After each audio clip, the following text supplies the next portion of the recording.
We work hard as physicians to take care of the health and well-being of our patients. But when it comes to our money, do we have the same condition of care? Probably not. Let's change that together. Welcome to the Financial Freedom for Physicians podcast, where we'll fight and advocate for your financial literacy. As always, I'm your host, Dr. Christopher Liu. Thanks for being here. Let's jump into the show.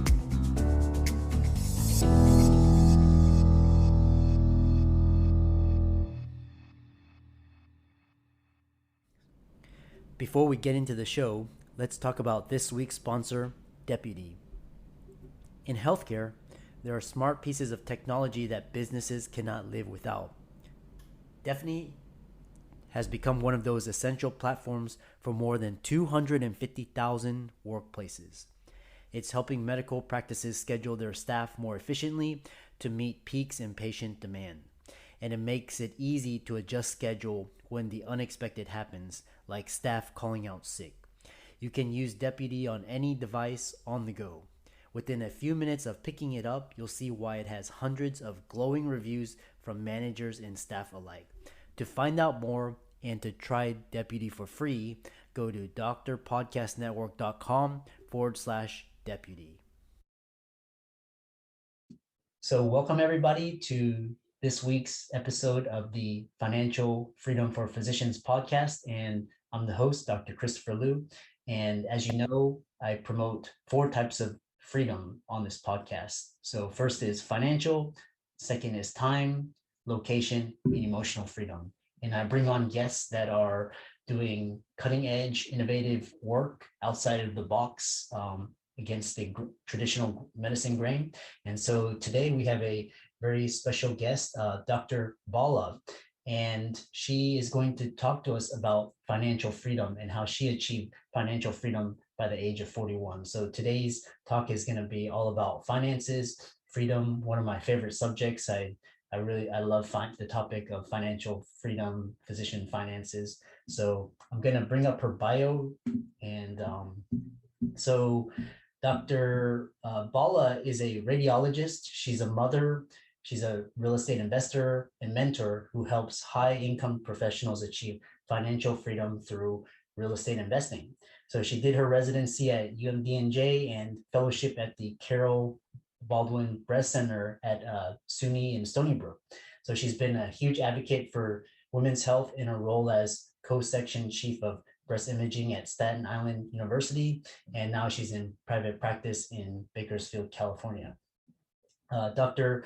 Ball is also a personal finance and real estate investing blogger and mentor who achieved financial independence at 41, primarily through passive income from her multi-million-dollar portfolio of long and short-term real estate rentals in the United States and abroad. She's on a mission to help others get from trapped to financially free through her blog, social media, communities, and her course, Generating Freedom Through Real Estate Investing. So you can find her on GenerationalWealthMD.com. And without much ado, Dr. Bala, welcome. Thank you for having me, Chris. I'm so excited to be here. Just wanted to start off by talking about my journey. I'm a radiologist in California, as you mentioned, and I started practicing almost 11 years ago. And I did the traditional thing. I maxed out my 401, did the backdoor Roth IRA. I was investing in brokerage accounts, got a couple of rentals along the way. I thought I had it figured out. And 2019 was a transition year for me because there was a merger at work. The terms of the contract changed. It wasn't something that was acceptable to me, and I decided to transition to a different employer. It was a rough transition, especially because I had little kids, and it was just more. It was rougher than I expected it to be, but it really got me thinking about financial independence. I felt like most physicians, most high-income professionals, we are shackled by golden handcuffs. We get used to a certain lifestyle. We're making a lot of money, but it doesn't mean we're investing wisely or we're saving a lot necessarily. And I did feel trapped. And then 2020, the pandemic hit, and I'm sure that affected a lot of us because it was just unexpected, right? Work wasn't what it was, what we weren't used to. There was more uncertainty. So just the combination of everything really made me introspect and look at my financial independence numbers. I started understanding that better, looking at it more closely, and I had the fortune of having a couple of rentals and my stock portfolio, right? So I looked at that, and that was my aha moment. I had a third of my money invested in real estate, and it was giving me twice as much once you factored in the cash flow and the equity buildup that I could tap into. And that was like, for me, that was the moment where I realized that I had to be investing more wisely, because all of us think about, we save more, we earn more, and we think that may be the path to financial independence, but it's not, as you know. I think investing wisely is the key component over there, and that just shifted my journey. I started focusing on building my portfolio, growing it rapidly, acquiring more long-term rentals, short-term rentals. I did a BRRRR, which is, buy a property, rehab it, force appreciation, tap into that equity, and then rent it out. I did a lot of things to optimize my returns from real estate, and that's how early this year, I hit my financial independence numbers. And I know now that there can be no transition at work that is ever going to cause me the same anxiety, because I'm at the point where just cash flow from my portfolio is going to meet all my family's expenses indefinitely, which is a nice place to be. And as you were saying, you talk financial freedom, but I feel like financial freedom also gives me that time freedom, location freedom, where I can work from anywhere. And I mean, necessarily be anywhere and still have that money coming in, and then the emotional freedom that comes with it. So yeah, so it was a profound year for me. It was a great journey for me. Just knowing that having that knowledge makes that huge difference, because looking back, I realized that if I had known 11 years ago when I started out as an attending what I know today, it would have made a huge difference. And I probably would have hit my financial independence numbers at 35. And that's what started me. That's when I realized I wanted to talk more about it, because I was talking to all my friends, and I felt like I wanted to have a greater impact and reach more people. So I started off with mentoring this community of professional women from across the country on a social media platform, WhatsApp. It just started growing organically from there. They wanted their spouses included, and then I just included more people in the group. The community started growing. I was doing Q&As, webinars, and just talking to people about it. But there came a point when I realized that for true transformation to occur in their lives, there had to be something more structured, and that's where Generational Wealth MD came into place.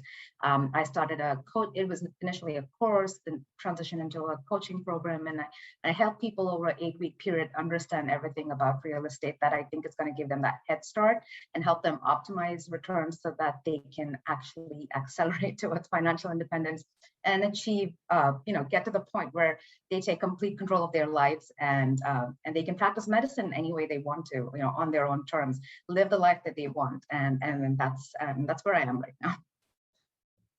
That's such a inspiring story. So we come from some of the same mindsets, and what I want the listeners to get away with is so what are some of the challenges that physicians have, particularly when it comes to financial freedom? Because everybody thinks, once you're an attending or a doctor, you're set, and that's actually not the reality. So to tell, so I'm trying to get this out into the masses. So what are some of why do doctors struggle so much in finances?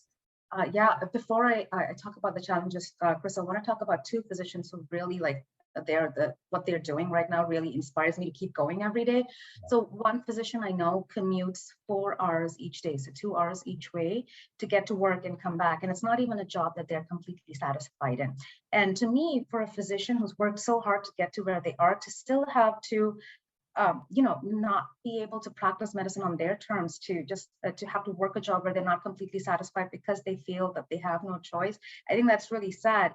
I have another friend who's a mom to 2 twins who are 2 years old, and she travels out of the city every week. So 1 week she's away from the kids because that's the only job that fits her criteria that she's able to find at this time. And all of them feel trapped. And as you said, we think high income means more money, more freedom, but it doesn't necessarily mean that, because there's lifestyle creep. So the more we earn, what essentially happens is that the lifestyle we led as residents is likely not what we're leaving as attending. So we live in high cost of living areas. Sometimes we have the doctor house with the doctor car and all the expenses that come with it. And so you're not necessarily even saving more, or you may be saving some, but it's not going to get you to that financial independence number anytime soon. And you're going to be working decades and probably won't be able to retire before you're 60. So lifestyle creep is big. And then there's also the bait that some jobs give you, like especially with the VA or some other positions where they give you the benefits, right? So you're working essentially because you think, okay, I have the benefits. And then there's also sometimes the allure of having a pension or additional benefits in retirement that makes you work till you're 58 or 65. And you almost feel like that's the only way to do it. So I think those are two big things that part of the golden handcuff part of that. But then there's also the way we invest. And most of us do the traditional route, which is the stock market. But what I realized, or you save and you think you're going to save yourself to retirement, which is not going to happen essentially. When I was at that point in 2019, I looked and I, like, even with $500,000 in my bank account, that was going to last me 5 years if my financial independence number was $100,000. And if you have a portfolio, and you know this, Chris, but just for everyone who's listening, when you're withdrawing from a stock portfolio in retirement, you have a safe withdrawal rate, which means if you want that portfolio to last you anywhere from 30 to 50 years, which is what your nest egg should be doing, you're only able to safely withdraw around 4%. And that factors in your asset allocation in retirement and inflation numbers. So when you're left with that 4%, what it essentially means that to have $100,000 in retirement that you're able to withdraw annually, your portfolio needs to be close to $2.5 million. And that's a big number. And that's going to take you time if you're going to save towards that. Meanwhile, with real estate, you have cash flow, and then you also have the equity buildup. And once you factor all of that in just looking at cash flow, you have a 12%. If you're optimizing your returns, a 12% cash flow, that is what you need. And so you're going to, with maybe anywhere from $500,000 to $1 million that you invest in real estate, you're going to get that same return. And so I think the reason, the bigger reasons are that we have lifestyle creep, and we're primarily investing in the stock market, and our asset allocation is not optimal, which is why we're trapped, because then we need to get that 25x number, so 25 times your annual expenses before you can even consider retiring. And then there's also the mindset, right, Chris? A lot of us think that that's just what you do. You work till you're 65, and that's just how it's done. And you have to wake up every morning and go into work. And if you don't like your job, you find another job. But that's just the way you do it. It was eye-opening for me. And I just hope that everyone else realizes there's a different way to do it. You don't have to do it the traditional way. And that's where I think podcasts like yours are really having a huge impact, because you're talking to so many physicians who are doing it differently, right? Some of them are earning differently. They're adding to their income by having additional multiple sources of income. And then there are the people who are investing very differently, where you can still be passive. And I think that's what I like about investing, more optimally, is where you can, even with real estate, and I do direct ownership, but I keep my portfolio super passive because I invest primarily out of state and I have property managers, and I am shifting to more active portfolio. But I want people to know that you can keep your portfolio super passive and still have those significantly higher returns, where you feel like, you could be spending a couple of hours a month and still get anywhere from $5,000 to $10,000 in post-tax dollars every month to spend, for your expenses. So I think that's key to realize that there's so many different ways of doing it. So for the listeners, what Dr. Bala was mentioning is different forms of real estate. And in her course, she'll talk about, in her mentoring and coaching, she'll talk about the advantages and disadvantage of real estate. But real estate is one of the best vehicles for physicians for generating wealth, taking your cash, your active earned income, and transitioning it into passive income so you can get your freedom. So, and then what Dr. Bala is talking about is active versus passive real estate. So in the form of syndicates and real estate funds. So I know you have a lot of, so tell us, like, for example, so real estate, what are some of the, and you talked a lot about the advantages. What are some of the challenges that physicians face when trying to get into real estate? I have a lot of physicians, they're like, oh, I'm interested in real estate, but how do I get in? I live in San Francisco or New York City, and I can't get in. So tell us some of the challenges.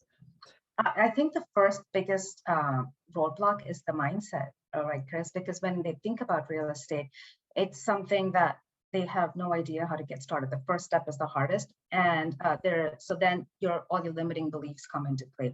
Of the biggest limiting beliefs I've heard physicians say is that I don't have the time for it, and then the other thing is I don't have the money, or it's too risky, and I don't have the knowledge. I think those are the four biggest limiting beliefs. So we'll just break those down. When it comes to time, just like I was saying before, but you can do real estate in so many different ways. You can be super passive and you can be ultra active, and people do it more actively because you have significant tax savings. You can actually shelter most of your clinical income just because you're investing in real estate. And that's a huge bonus for some people. And so that's what makes them be super active. But I find that, you can be super passive with real estate. And I think that's what most people need to understand, because when I was investing in real estate for the first 8 years, the first 6-7 years, I was only spending, and I was doing direct ownership. I owned my rentals out of state. I had a property manager manage them. I only spent I would say an hour a month, but just to be safe, averaging everything out over the year, a couple of hours a month to be able to generate that $2,000 in post-tax dollars that was coming, which is more than I can do as a physician, even in a high-income specialty such as radiology. So I think that's one thing to realize. When I grew my portfolio to what it is right now within the last year during the pandemic, to hit my financial independence numbers, I was raising 2 kids, working a full-time job as a radiologist, and raising a 3-year, at that time, a 2 and a 5-year-old. And so it's definitely possible if you find the right systems to do it. I think real estate can be super passive. So what the biggest objection is time, and I think that's the limiting belief that we need to overcome. And just talking to people who've done it, I think, is the biggest way to realize that it can be done and it's easy. Then the other one is money, and you would think that physicians have access to a large amount of money when putting down a down payment of $30,000 is not going to be a big deal. But what I've come to realize is that for some people it can be a big deal just because of their lifestyle or their income or other circumstances. And that's where I say, well, if money is an issue, then you should be investing in real estate, because then the stock market, the traditional way, is just going to take you that much longer. Because with real estate, you have leverage, which really helps you scale rapidly. And I think the other big thing is forcing appreciation, which is where you can take a property within a short period of time. You can do things to the property to increase the value of the property significantly, and then tap back into that money and pull your money out completely. So you have little to no money left in the deal. And I don't think that's possible with the traditional route, which is why I think if money is a big challenge, then you should be investing in real estate, which is what I tell people. And then the thing that people think, the next thing is risk, right? Okay, so real estate investing is risky. I don't know what I'm doing. And so am I going to be able to do this right? And that's where, again, they call it alternate investments. And that's because most of your financial advisors are not allowed to talk about real estate. It's just part of the way their training is. But that doesn't mean that real estate is risky. If you ask me, real estate is really low risk compared to the stock market. And I'm a very conservative investor. I'm an index fund investor. So you know how boring I am. And I do the same thing with my real estate. I like a super conservative portfolio. And that's what I try to teach even in the program, is that you can have a real estate portfolio that is based on your goals and your risk appetite. You can have something that's super risky, which gives you a higher reward, higher returns. Or you could keep it super passive, super conservative like me. I like to do class A- and B properties, which means those are higher end properties where I'm not, my tenant base is a better tenant pool, and I'm not dealing with people where I have to deal with evictions or people who don't pay up. So you could do that. I do residential real estate is very conservative, and you know that, Chris. You can pick what you want to do and keep your portfolio super risk free, and so that's definitely possible. And even comparing the stock market and real estate, I just find that real estate is, in my opinion, is more risk averse. It's more to the liking of those people who like to be conservative, like me, because even when the stock market crashes and you have all that uncertainty with it, if you look at rents, traditionally, even during the downturn, the last downturn in 2008, the home prices dropped significantly, but the the rents, national average rents, if you look at those graphs, those stayed pretty standard, maybe a tiny bit of a dip for a little bit, but that was about it. And that's as risk-free as you can get. So I think getting over that limiting belief that real estate is risky is really important. Yeah, and so I think those are the big limiting beliefs that stop people. And then the last thing as well, and I hear a lot of people say this, it's like, I don't know enough to start investing in real estate, and so I'm going to make mistakes. And that's where I say, for this time, the time right now is like an amazing time. You have all these podcasts like yours, Chris, people who write articles, and I've read a lot of your articles on Kevin MD. You have blogs, you have courses. Depending on where you are and how much support you need, you have so much available to you. Where it took me 11 years since I became an attending to get to this point, even though I had a mentor, early on, and he introduced me to a great team. But it doesn't have to take anyone who's thinking about this right now that long. I say it can take you decades to learn about it, and you can learn from your own mistakes, or you can learn it in days. My program is an 8-week program. There are so many resources out there where you can really rapidly learn and educate yourself and get to the point where you can start tapping into the magic of real estate. So it doesn't need the lack of knowledge doesn't need to be a limiting belief anymore. Mhm. You've dropped so many gems, and we'll have to have you back on in the future as another guest or as a masterclass or webinar. So Let's do that. yeah, for all the listeners out there, there's more to what Dr. Bala is saying. This is just the tip of the iceberg. So if they wanted to learn more from you or get in contact with you, how would they do that? So the best way is the website, GenerationalWealthMD.com. So I have the blog on there. I have additional resources, replays of the master classes I've done in the past.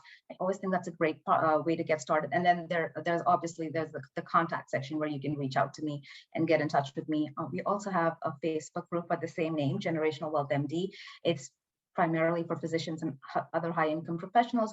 Most of them are looking to get started, but it's also for those people who have a few rentals and want to scale rapidly. It's a great community. I always say the 3 things that you need are mindset, mentorship, and mastery. Mastery is the education part. Mentorship is also part of your team. You have a great mentor who's going to help you build that team. But then mindset is super important. That's why the community comes into play. So there are all these resources that anyone can tap into. You've touched so many on mindset, and especially mentorship. Mentorship is huge. You find somebody that's doing what you're doing and is successful, and learn from them and replicate it. So Dr. Bala, before we part, what are your final words for our guests? Yeah, and this is what I tell a lot of people, because oftentimes it's like, well, I want to do it, but I'm not ready. And I think the biggest thing is you don't have to be ready to say yes. And you don't have to be without fear to take the first step. Oftentimes we're just jumping into things with that fear, just knowing that that's just the way you do it. You don't get any returns for investments you haven't made. So you don't have to be ready. Just say yes. Just get started. Just start learning. Just reach out and take that first step. I think that's important. And the one more thing I wanted to say is, when people look at real estate, they say, oh, I should have done it in 2010 or 2012. And I'm sure, well, I felt it a lot. I don't know if you felt that, Chris. I feel that a lot, but everyone just brings me back saying, it's like the Chinese probably heard, the best time to plant a tree was 20 years ago. The second best time is now. It's the same for real estate. Yes, that would have been awesome, but this is the second best time. And it still is a very exciting time, I think, to be investing in real estate, just with, with interest rates that are, I think, and inflation, the way things are headed, with the way the real estate market is right now. I think it's a great time. And if anyone's thinking about it, this is the best time to get started. Awesome. Yeah, real estate is how I got my financial freedom. I know, and then definitely reach out to Dr. Bala for her resources, and we'll see you on the next episode. So thanks so much for being on the show, and thanks so much for giving your knowledge and your wisdom, and we look forward to having you in the future. Wasn't that a fantastic podcast episode? Before we end, here's a quick reminder from our sponsor this week, Deputy. If you want to boost efficiency across your practice and make staff scheduling easier, then try the Deputy app. You can try this smart technology for free by going to drpodcastnetwork.com/deputy. That's drpodcastnetwork.com/deputy. We'll see you next week. I'm excited that you made it for another episode. You are truly the best. If you've been following the show for a while, you know that my passion is to bring you the education you need to find your path to financial freedom. Please come back week after week for new content, new resources, and great guests. Until then, if you haven't already, please be sure to check out the website, www.drchrislewmdphd.com, for more support. I'll see you next week.